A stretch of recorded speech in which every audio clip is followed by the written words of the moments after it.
के सिंहासन राजा दशरथ माचिया कौशल्या रानी माचिया कौशल्या रानी हो। हे राजा होई गया अयोध्या में सोर कौशल्या रानी बाझिनी कौशल्या रानी बाझिनी हो। हे राजा हो गया अयोध्या में सोर कौशल्या रानी बाझिनी हो।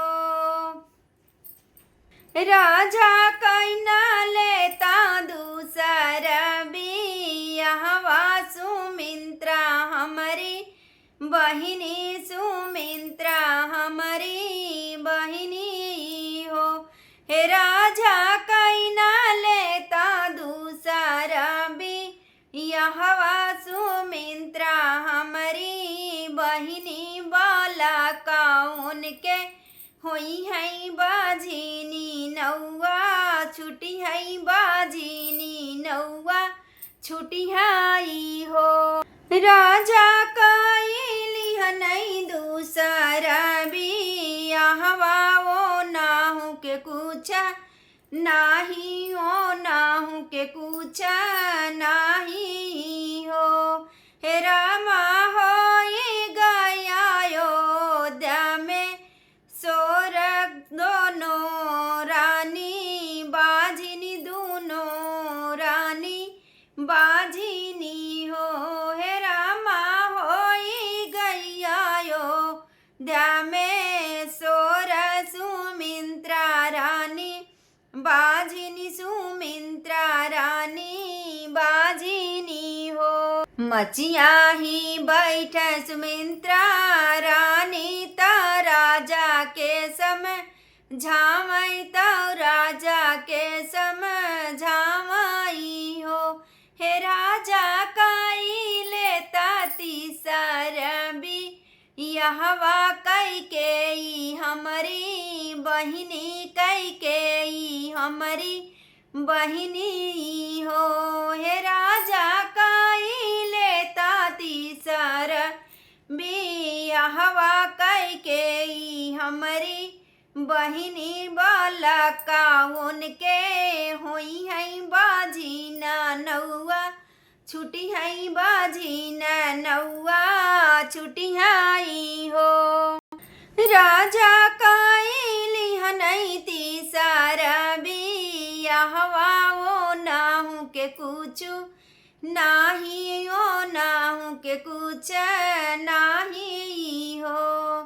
हे रामा होई गया अयोध्या में सोर तीनों रानी बाझिन तीनों रानी बाझिनी हो। मोर पीछू रामा सरवा भैया मितवासु नाहू भैया मितवाई हो। हे भैया दाई देता जहारे कई पुड़िया तीनों रानी खई तीन तीनों रानी खई तीन हो। हे भैया दाई देता जहारे कई पुड़िया तीनों रानी खई तीन तीनों रानी खई तीनी हो। रची राची पी सई कौशल्या रानी तीनहु रानी पियाई तीनहु रानी पियाई हो। हे रामा राची राची पी सई कौशल्या रानी तीनहु रानी पियाई तीनहु रानी पियाई हो। एक घोटा पिए कौशल्या रानी दूसरी घोट सुमित्रा रानी एक घोट सुमित्रा रानी हो। हे रामा दुई घोटा पिए रन कई के तीनहु रानी गर्भे तीनहु रानी गर्भे हो। हे रामा दुई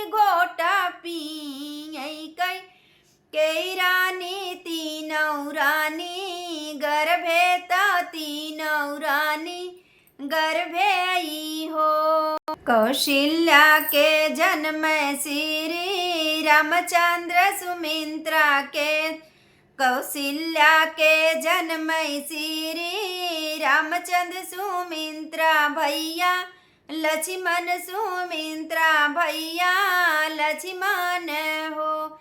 हे रामा कैकेयी के जन्म भरत भुआल, तीनों लोक बाजन, तीनों लोक बाजन हो।